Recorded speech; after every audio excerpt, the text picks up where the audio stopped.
ಪಂಚತಂತ್ರ ಗುರುಕುಲಮಿಂದ ನಡೆಸುತ್ತಿರುವ ಮೆಮೊರಿ ಏಕಲವ್ಯ ವಿದ್ಯೆ ತುಂಬ ವಿಶೇಷವಾಗಿರ್ತಕ್ಕಂಥ ಮಕ್ಕಳ ತರಬೇತಿಯಾಗಿದೆ.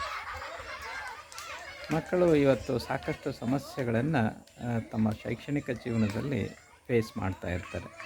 ಅದರಲ್ಲಿ ಅವರ ಟೈಮ್ ಈಗ ಪ್ರತಿ ದಿವಸ ಮಕ್ಕಳು 12 ತಾಸು ಓದುವಂಥ ಮಕ್ಕಳಿದ್ದಾರೆ.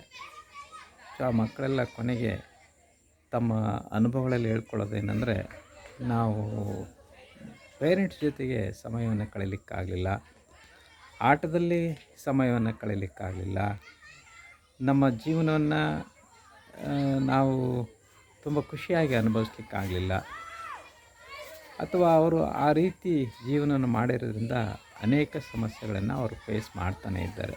ಅದು ಆರೋಗ್ಯ ದೃಷ್ಟಿಯಿಂದ ಇರ್ಬೋದು, ಕೌಟುಂಬಿಕವಾಗಿರ್ತಕ್ಕಂಥ ದೃಷ್ಟಿಯಿಂದ ಇರ್ಬೋದು, ಅಥವಾ ಅವ್ರ ಜೀವನದಲ್ಲಿ ಎಷ್ಟೇ ಅಚೀವ್ಮೆಂಟ್ ಮಾಡಿರಲಿ, ಎಷ್ಟೇ ಅವರು ನೌಕರಿಯನ್ನು ಪಡ್ಕೊಂಡಿರಲಿ, ಪೊಸಿಷನ್ ಇರಲಿ, ದುಡ್ಡಿರಲಿ, ಈ ಆನಂದಕರವಾದ ಜೀವನದ ಅನುಭವವನ್ನು ಅವ್ರು ಮಾಡ್ಕೊಳ್ಳಿಕ್ಕೆ ಸಾಧ್ಯನೇ ಆಗೋದಿಲ್ಲ. ಸೊ ಇದಕ್ಕೆ ಹಾಗಾದರೆ ಈ ಪರಿಹಾರ ಇಲ್ಲೇನು ಅಂತ, ಈ ನಿಜವಾಗಿ ಪರಿಹಾರಗಳಿದೆ. ಅವುಗಳನ್ನು ಅಳವಡಿಸ್ಕೊಳ್ಳೋಂಥ ಒಂದಿಷ್ಟು ತಿಳುವಳಿಕೆಯನ್ನು ನಾವು ಹೊಂದೋದು ತುಂಬ ಅವಶ್ಯಕತೆ ಇದೆ. ಪೇರೆಂಟ್ಸ್ ಆಗಲಿ, ಟೀಚರ್ಸ್ ಆಗಲಿ, ಗುರುಗಳಾಗಲಿ, ಈ ಥರದ ಸಮಸ್ಯೆಗಳಿಗೆ ಕೆಲವೊಂದು ಸೊಲ್ಯೂಷನನ್ನು ಕಂಡುಕೊಂಡು ಅವುಗಳನ್ನು ಪರಿಹರಿಸೋ ನಿಟ್ಟಿನೊಳಗೆ ಯೋಚನೆ ಮಾಡಬೇಕಾಗುತ್ತೆ. ಸೊ ಈ ನಿಟ್ಟಿನೊಳಗೆ 100% ಮೆಮೊರಿ ಏಕಲವ್ಯ ವಿದ್ಯೆ ಡಿಸೈನ್ ಆಗಿದೆ. ಅವ್ರ ಸಮಯವನ್ನು ಅಲ್ಲಿ ಸಾಕಷ್ಟು ಅದು ಉಳಿಸ್ಕೊಡುತ್ತೆ. ಈಗ ಫಾರ್ ಎಕ್ಸಾಂಪಲ್ ಒಂದು ಲೆಸನನ್ನು ಅವರು ಓದಬೇಕು ಅಂದರೆ 1-2 ತಾಸು ತೊಗೊಳ್ತಾರೆ. ಆದರೆ ಲೆಸನನ್ನು ಮೆಮೊರೈಸ್ ಮಾಡಲಿಕ್ಕೆ ಎಷ್ಟು ತಾಸು ತೊಗೊಳ್ತಾರೆ? ಇದು ತುಂಬ ದೊಡ್ಡ ಸವಾಲಿನ ಪ್ರಶ್ನೆ. ಈ ಸವಾಲಿನ ಪ್ರಶ್ನೆ ನಾವು ಕೇಳಲಿಕ್ಕೂ ಆಗಲ್ಲ, ಅವ್ರು ಹೇಳಲಿಕ್ಕೂ ಆಗಲ್ಲ, ಈ ಥರ ಆಗುತ್ತೆ.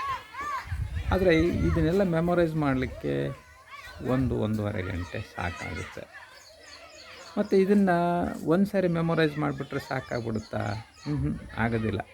ಯಾಕೆಂದರೆ ಲಾಂಗ್ ಟರ್ಮ್ ಮೆಮೊರಿ ಅನ್ನೋದು ತುಂಬ ಇಂಪಾರ್ಟೆಂಟ್. ಈಗ ಓದಿದ್ವಿ, ಈಗ ನೆನಪಿತ್ತು, ಸ್ವಲ್ಪ ದಿವಸ ಆದಮೇಲೆ ಮರ್ತೀವಿ, ಸಮಸ್ಯೆಗಳು ಎಷ್ಟಾಗುತ್ತೆ. ಈಗ ಈ ವಾರ ಓದ್ತೀವಿ, ಈ ದಿನ ಓದ್ತೀವಿ, ಈ ದಿನ ಓದಿದ್ದು ನಾಳೆ ನೆನಪಿರಲ್ಲ, ಈ ವಾರ ಓದ್ತೀವಿ, ನೆಕ್ಸ್ಟ್ ವಾರ ನೆನಪಿರಲ್ಲ, ಈ ತಿಂಗಳು ಓದ್ತೀವಿ, ನೆಕ್ಸ್ಟ್ ಮಂತು ಅದು ನೆನಪಿರಲ್ಲ, ಈ ವರ್ಷ ಓದ್ತೀವಿ, ನೆಕ್ಸ್ಟ್ ಇಯರ್ ಅದು ನೆನಪಿರಲ್ಲ, 10 ವರ್ಷ ಓದಿರ್ತೀವಿ, 10 ವರ್ಷದ್ದೇನು ನೆನಪಿರಲ್ಲ, ಬರೀ ಸರ್ಟಿಫಿಕೇಟ್ ಅಷ್ಟೇ ಇರುತ್ತೆ.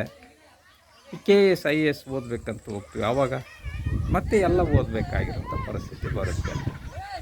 ಈ ನಿಟ್ಟಿನೊಳಗೆ ಸ್ವಲ್ಪ ಮಕ್ಕಳು ಸಕ್ಸಸ್ ಆಗ್ತಾರೆ. ಆದರೆ ಆ ಸಕ್ಸಸ್ ಆಗಲಿಕ್ಕೆ ಅವ್ರು ಪಟ್ಟಿರ್ತಕ್ಕಂಥ ಶ್ರಮ, ಅವ್ರು ಪಟ್ಟಿರ್ತಕ್ಕಂಥ ವ್ಯತ್ಯೆಗಳು, ಕುಟುಂಬದಿಂದ ಅವ್ರು ದೂರ ಇರೋದು, ಅವ್ರ ಇನ್ವೆಸ್ಟ್ಮೆಂಟು, ಈ ಎಲ್ಲವನ್ನು ನೋಡಿದಾಗ ಇದು ಮತ್ತಷ್ಟು ಬರ್ಡನ್ ಅನಿಸುತ್ತೆ ಅಲ್ವಾ? ಇದಕ್ಕೆ ಏನಾದರೂ ಪರಿಹಾರ ಇದೆಯಾ ಅಂದರೆ ಅದೇ 100% ಮೆಮೊರಿ ಏಕಲವ್ಯ ವಿದ್ಯೆ.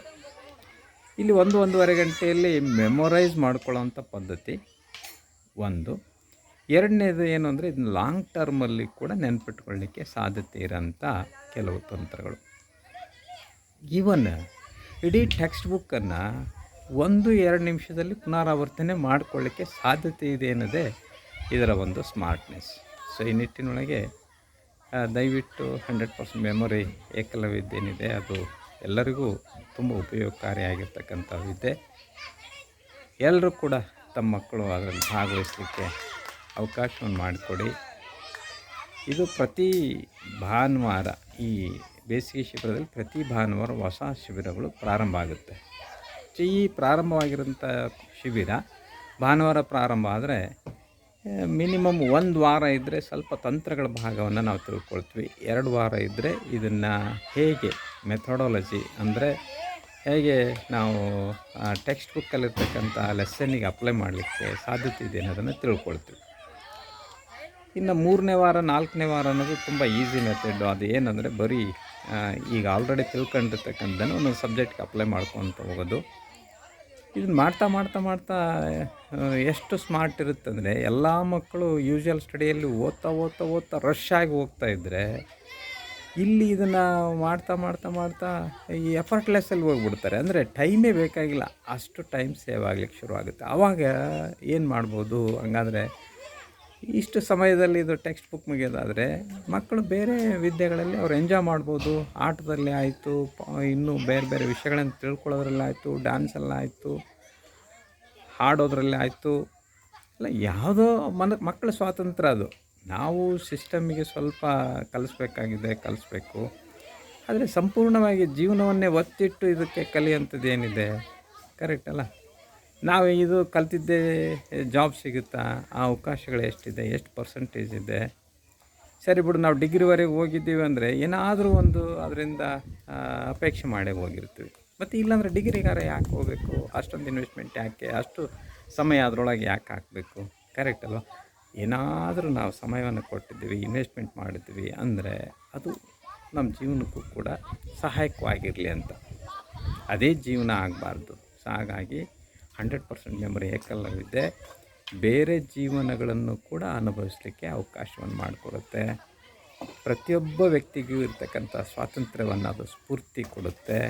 ಮತ್ತು ಅವರು ಕೂಡ ಈ ಬದುಕನ್ನು ಖುಷಿಯಾಗಿ ತುಂಬ ಆನಂದಕರವಾಗಿ ಅದು ಫ್ಯಾಮಿಲಿ ಜೊತೆಗಿರ್ಬೋದು, ಯಾವುದರ ಜೊತೆಗಿರ್ಬೋದು, ಈ ಆಟದಲ್ಲಿರ್ಬೋದು, ಪಾಠದಲ್ಲಿರ್ಬೋದು, ಅಥವಾ ಇನ್ನೇನಾದರೂ ಕಲಿಯೋದ್ರಲ್ಲಿರ್ಬೋದು, ಅದನ್ನು ಎಂಜಾಯ್ ಮಾಡಲಿಕ್ಕೆ ಅದು ಅವಕಾಶವನ್ನು ಮಾಡಿಕೊಡುತ್ತೆ. ಸೊ ಈ ನಿಟ್ಟಿನೊಳಗೆ ತಾವೆಲ್ಲ ಭಾಗವಹಿಸಿ ಅಂತೇಳಿ ನಾನು ಈ ಮೂಲಕ ನಿಮ್ಮೆಲ್ಲರಲ್ಲಿ ಕೇಳ್ಕೊಳ್ತೇನೆ. ಎಲ್ಲರಿಗೂ ಧನ್ಯವಾದ.